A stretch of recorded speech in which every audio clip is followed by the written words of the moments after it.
সোমবার চতুর্থ দফার ভোট, 5 জেলার 8 কেন্দ্রের নির্বাচন। বহরমপুর, বোলপুর, বীরভূম, কৃষ্ণনগর, আসানসোল, পূর্ব বর্ধমান, বর্ধমান, দুর্গাপুর, রানাঘাটে ভোট। ইতিমধ্যে শুরু হয়েছে ভোট গ্রহণ প্রক্রিয়া। সকাল থেকে আসানসোল লোকসভা কেন্দ্রের সিআরসোল রাজ হাই স্কুল বুথে সকাল থেকে ভোটারদের লম্বা লাইন। সব বুথই রয়েছে কেন্দ্রীয় বাহিনীর ঘেরা টোপে।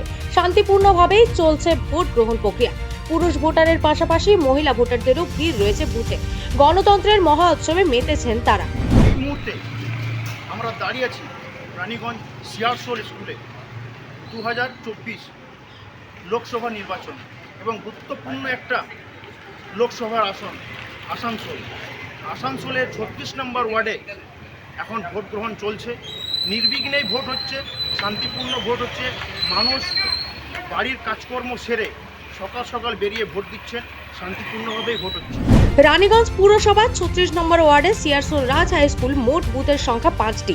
আসানসোল লোকসভা কেন্দ্রে রয়েছে মোট 1901টি বুথ। চতুর্থ দফায় মোতায়েন রয়েছে 578 কোম্পানি কেন্দ্রীয় বাহিনী। তার মধ্যে আসানসোল লোকসভা কেন্দ্রে 88 কোম্পানি বাহিনী মোতায়েন রয়েছে।